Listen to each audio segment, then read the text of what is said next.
To you. All right, good morning, everyone. Angelica mentioned Ken Gordon. I just read an article in the Science of Mind magazine this morning by him, and it was great. He retired March 1st last year, and then the pandemic hit. So he was talking about that. And one of the things he mentioned that I was mentioning to Doug is that he said he was noticing himself and other people walking around the pandemic kind of grouchy.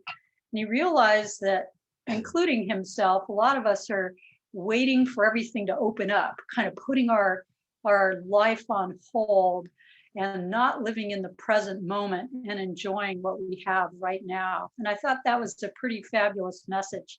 So, good reminder to myself and to all of us. So I have a reading this morning for our contemplative meditation by Roger Teal in This Life is Joy. And I had one reading and then I found another. So this is not too long, but a little long. So if you just allow yourself to just settle in and just relax, take a couple of nice deep breaths, allowing any busyness or chatter in the mind to let go, and allow yourself to just be in this moment at this time.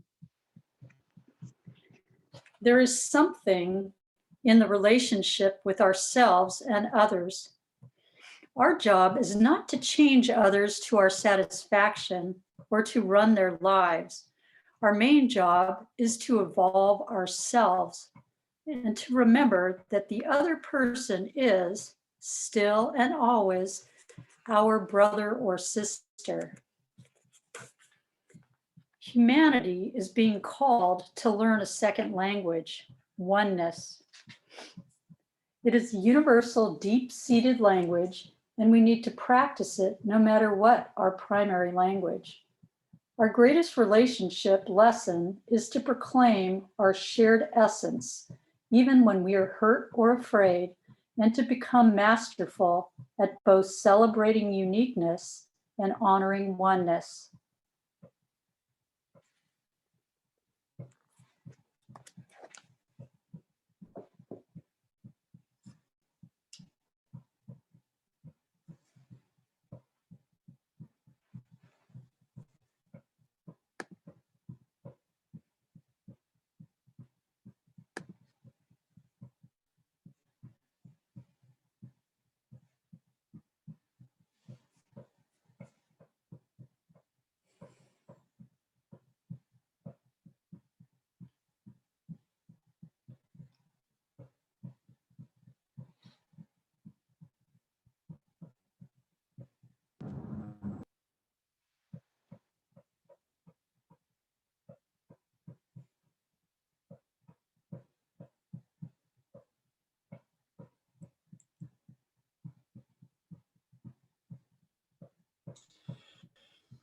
We gather together to know Spirit's blessing.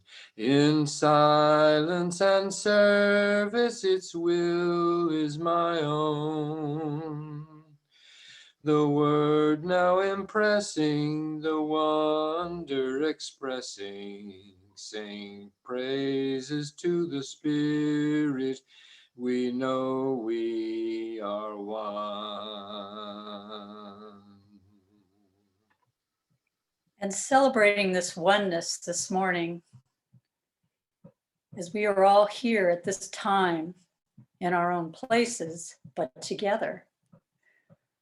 I know that as we do come together as one this morning, that message that Reverend Angelica has for us will be magnified. That as we take it into ourselves, it also flows forth into the world.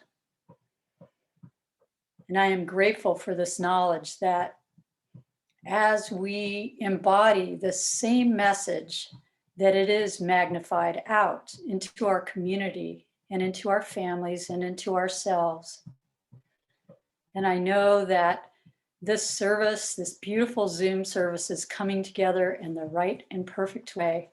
And I am so grateful for our oneness together. And so it is. The word now impressing, the wonder expressing.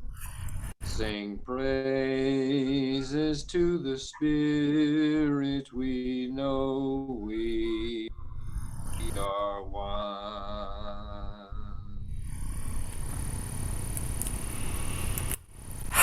Well, thank you very much, Michelle and Jackson.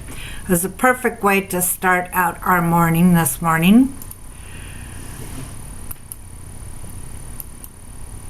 So today's message is the path of community, and I figured what better picture for us to celebrate this was the picture of our building. Now I know that come spring I'm going to be taking a new one because now we have that beautiful stained glass.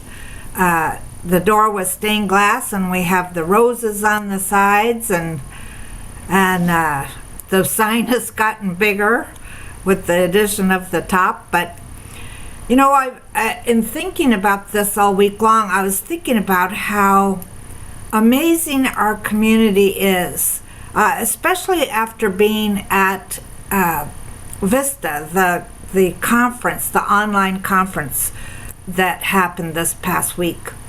Many churches are having a lot of difficulty, and then there's many churches that are doing really well.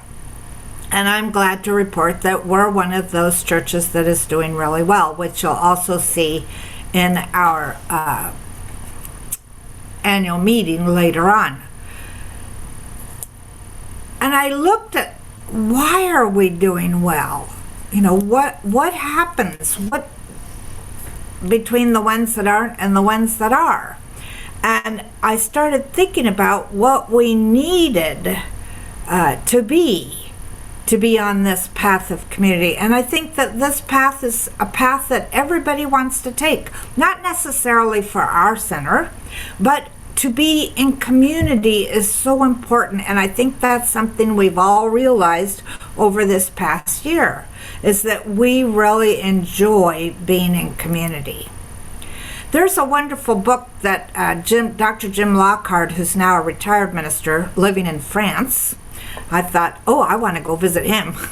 But anyway, he wrote a book called Creating the Beloved Community. And this is on page 1 of that book.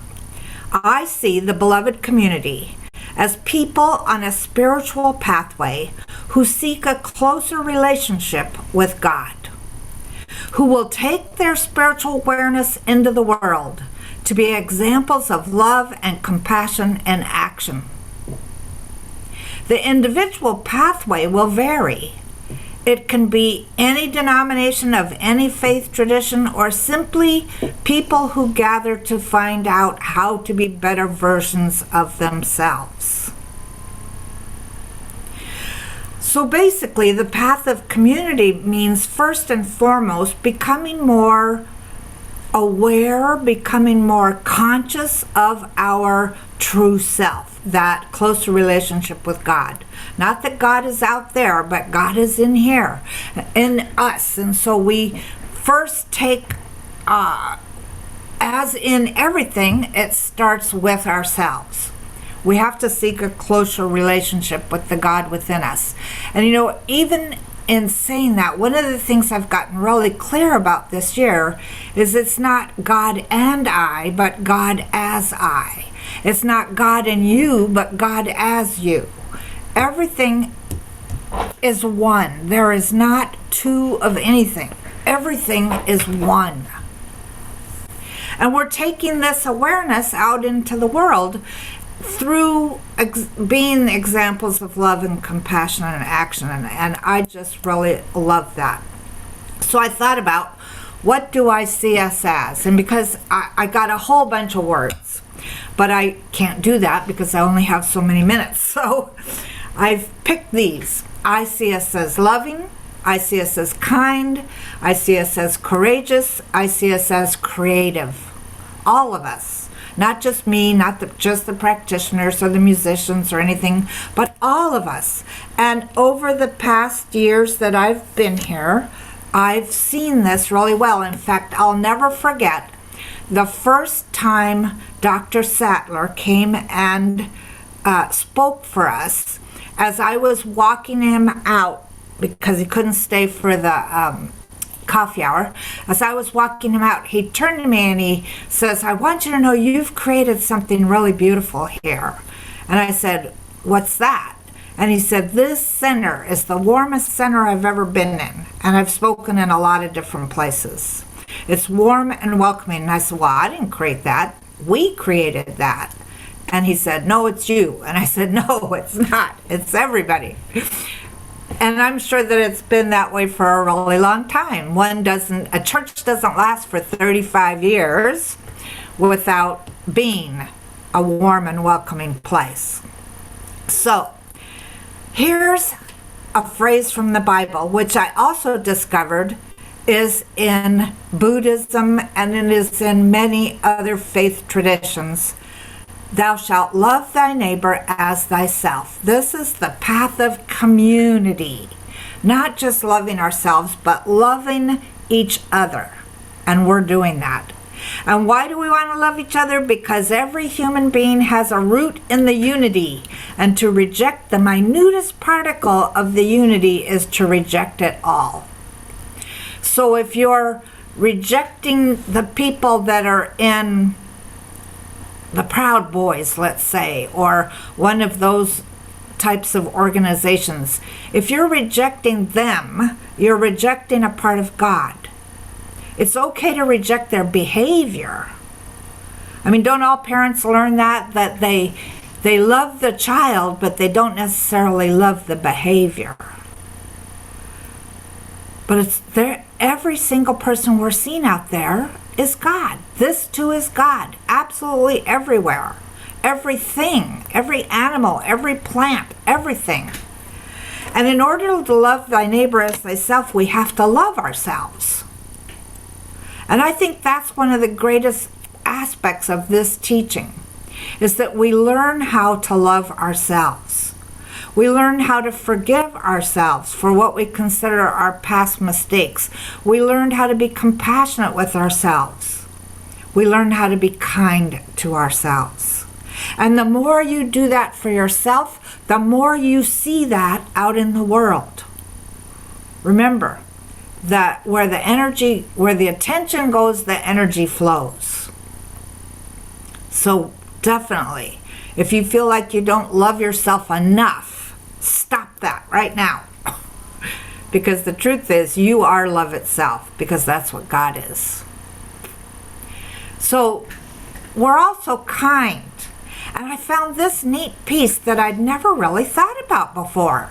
So whether, the differences between being nice or being kind. I want to be a nice person. But more than that, now that I've looked at this list, I want to be a kind person.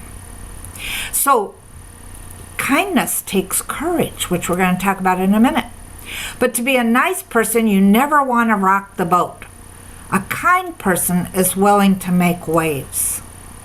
A nice person is most concerned with not upsetting someone. A kind person is most concerned with doing what is right. A nice person is afraid to speak up when they witness unkind behavior. A kind person is willing to speak up and take a stand. A nice person is worried about being liked. A kind person is worried about being kind. And the story that comes to my mind here to illustrate these two ideas is one that I saw on Facebook not long ago. Could have been long ago, I don't remember, but it sticks out. There was a person on a bus. There was a whole bunch of people on the bus, or maybe it was a subway, I don't know. But there were a whole bunch of people on the bus, and these young men started really hassling this Muslim person, a woman with a hijab. She was obviously a Muslim woman. So they're hassling her, and this other woman got up from where she was sitting and went up to the woman who says, "Oh, there you are. I was looking for you. Here, move over a little bit. Let me sit down." And started talking to the one that they had been picking on, and it seemed to deflate those young men that were doing that were being the bullies. Now, that woman had to be willing to make waves. That woman was concerned about doing what was right. That woman was willing to speak up and take a stand. She was kind. And it makes me wonder, where have I been? You know, we're probably back and forth on these two lists all the time. But as we look at the world today, I'm actually kind of shocked, because somebody can put up a story about anything, about their cat that went missing, and people can start saying things about how, you know, bad they are because they didn't keep them in the house or whatever, and that was light compared to things where people say things and all of a sudden all this hate stuff comes up with social media, because there's a bit of anonymity there. People are willing to rock the boat through hate instead of love. And to be kind is so important right now. You know, I've told you all this before. I think that we're moving into another level of consciousness as a collective. And so all the dross is showing up so that we can heal it. We have to be the ones that are willing to make waves, or are concerned with doing what's right, who are willing to stand up and take a stand. It's okay to be a nice person, but it's better to be a kind one. And I think we've got a lot of kind people in our center. One of the things that I was thinking of when I was thinking of this idea about being kind in our spiritual community is all of the people that showed up to help Bobby when she was sick. All the people that showed up to clear her house after she died. All the people that were willing to be courageous and do what was necessary to do, or willing to be loving and do what was necessary to do. So my third word was courageous. And I found this fun little poster that says, "Be courageous, surrender your fear, embrace uncertainty, and trust your immeasurable strength. Practice courage every day while also being gentle on your soul. Discover all the ways hope rises up to meet your biggest struggles and cracks open your heart to the courage within, waiting to be seen, waiting to be born." Be courageous. That very first statement, surrender your fear. So many times in my life, I've let fear stop me from doing lots of things. And to surrender that fear, to me, means feel the fear and do it anyway. It's okay to be afraid of the unknown, but be courageous as well. And that idea about embracing uncertainty, you know, none of us knows what's going to happen this afternoon, much less tomorrow or any other day. Nothing is guaranteed here. So embracing uncertainty and trusting our immeasurable strength. That's one thing I've realized about a lot of people this year, is we're stronger than we think we are. I read a story from one of my Facebook people who's a really good artist, Jane Beach. Her son is living in Texas, and he discovered that one of his neighbors, who's a single mother, had fallen on the ice while shoveling her walkway and broken her leg. And so, I'm listening to this story and I'm thinking about, so he's volunteering to shovel her walkways and, do that work for her. But the story went on where he not only is shoveling her walkways, but he's getting them groceries from the store and making sure they have, heat, and doing all the things that he can do to make sure this family is surviving. And I thought, here's someone who is embracing uncertainty and practicing courage. And I'm sure that you've heard stories like that too, of things that have happened not only in Texas, but in other places in our country or even the world, where people are stepping out to be kind and courageous and loving to their neighbors. Love your neighbor as yourself. My last one is creativity. And creativity, I love this one. Creativity is intelligence having fun, and Albert Einstein said that. When I look at his picture and I see that wild hair and all of that, I think, this guy had fun with what he was doing. He was so into it. He had a lot of fun. And this is something that I've also seen that we've learned how to do this year, is to be more creative. Not only are we being creative in making things, my goddaughter's husband is making one by one a whole house full of furniture for them. I mean, he's made coffee tables and dining room table, and he's making a TV cabinet, and he's having great fun doing it. And Louise is showing us, teaching us how to do different creative things in art. And I'm on a few crochet pages on Facebook, and boy, people are coming up with amazing things in crochet. But we're also being, so we're being creative that way, but we're also being creative in how to see each other when we're in shelter in place.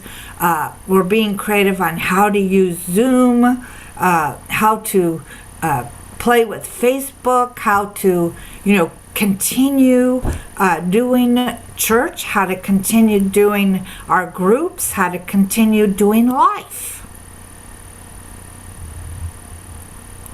My goddaughter, while her husband is busy making new furniture for their house, she's taking care of their 1-year-old. Plus, she's watching a lot of cooking shows. She's learning how to cook online, and she keeps posting pictures of things that look absolutely delicious. So there's a creative element that's really come to the forefront while we've been going through this pandemic situation. And I like that idea of considering creativity as having fun. I also like this idea. To be creative means to be in love with life. To be creative means to be in love with life. When I was thinking about all the things that people are doing to keep themselves busy or make themselves happy or keep communicating with each other, I thought about this in these terms. Being creative means to be in love with life. And for me, I would capitalize that life, because to be creative means to figure out how to love God more and let God love us more. I'm not separating the two now. I'm still saying that it's one. We're one. We're the God expressing, the God individualized. So we're learning how to be more in love with ourselves. We're learning how to be more in love with life itself. We're learning how to be more in love and to express that love to each other without being able to hug or be present, etc. I know so many people who are now communicating with their families in group calls on Zoom.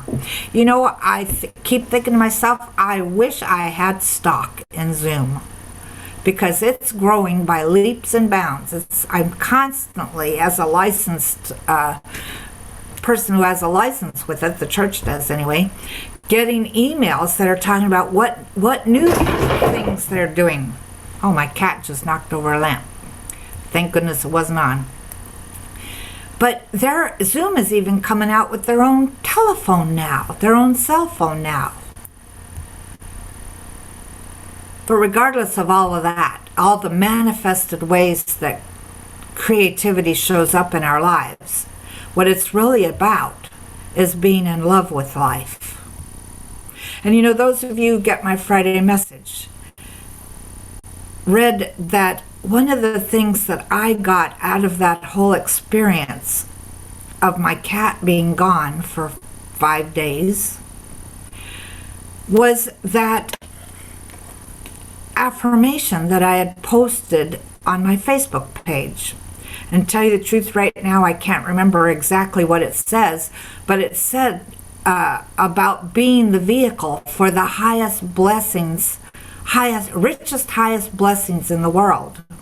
And when I read that years ago, and when I read that again just recently, that affirmation to me meant I am giving out. Let me be the vehicle for giving out the highest blessings in the world.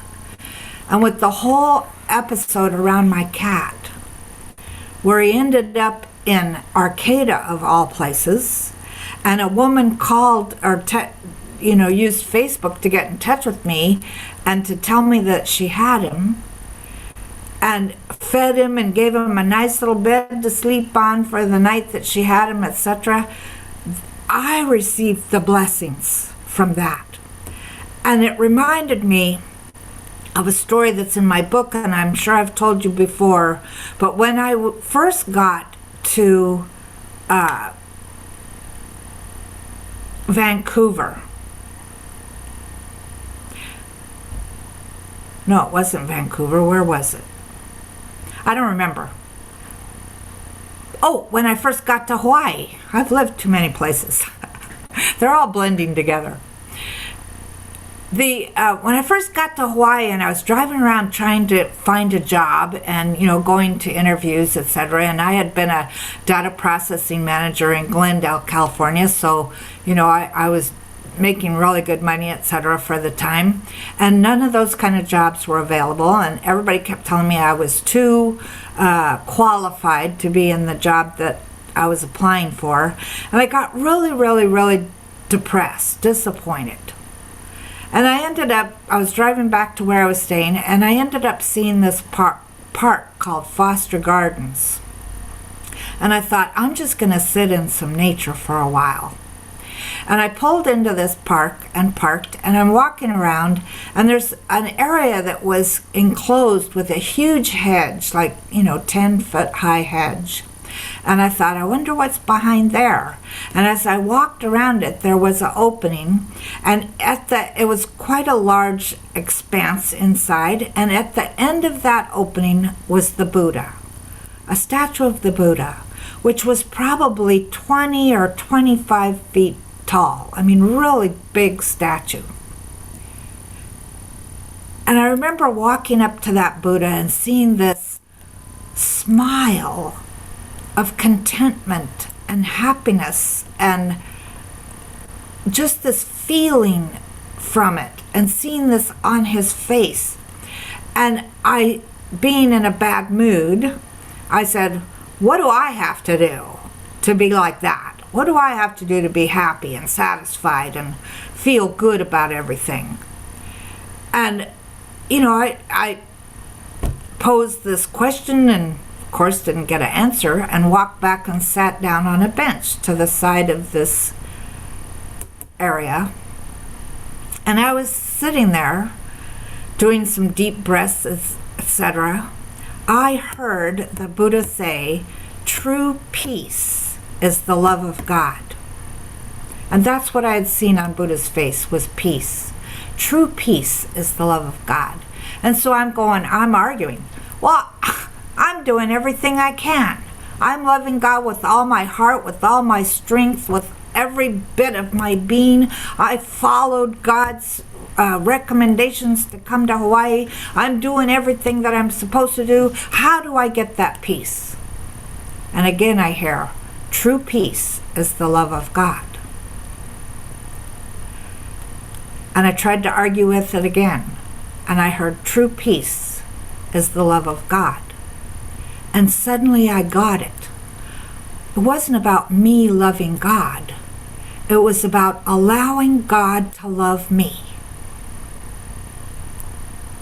And this is what this statement here on the screen means to me. To be creative means to be in love with life. And let life be in love with you. I think a lot of us are doing everything we can to be good people, to be kind people, to be courageous people, to be loving people. But we're not letting the universe give us anything in return. So my wish for you, or my assignment for you, whatever you wish to call it, is to allow yourself to receive this week. Feel what it feels like to let life love you.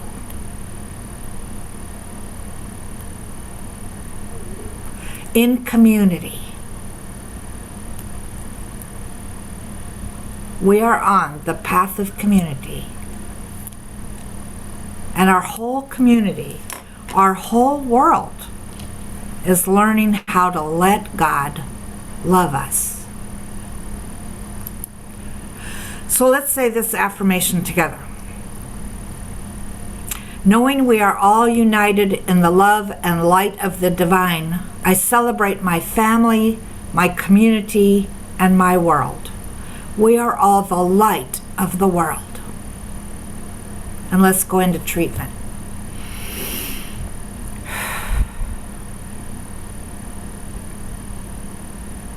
We are all the light of the world. That light is a divine light. It is that powerful energy, that energy of love, that is not only love, but it is infinitely intelligent. It is both love and law. That is what we're made of, this divine energy. If we looked at ourselves from the quantum level, we would just see energy. And so I know for each one of us that as we allow ourselves to remember that this energy is divine, this energy is the Spirit itself, this energy is life, that we allow ourselves to recognize that who we are is much more than we have thought we were up until now. Who we are is loving, who we are is kind, who we are is courageous, and who we are is creative. And I know that as we look around our community, we see that everywhere. It is reflected everywhere. As we walk through our larger community, we see that everywhere. There is creativity, courageousness, kindness, love, everywhere. And I know that as we focus on these attributes of the divine, that they are reflected out there, absolutely everywhere. And so I celebrate this with every fiber of my being, knowing that when I see you, I see Spirit. When I see myself in the mirror, I see Spirit.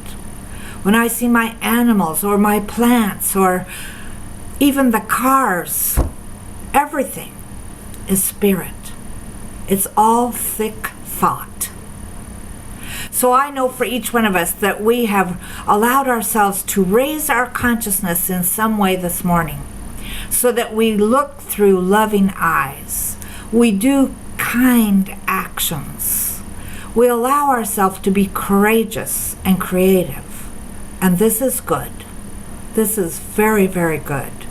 And the whole universe is grateful. And I know that we open ourselves up even more to experience the love and the kindness from the divinity that we truly are. Our real selves, spirit, light.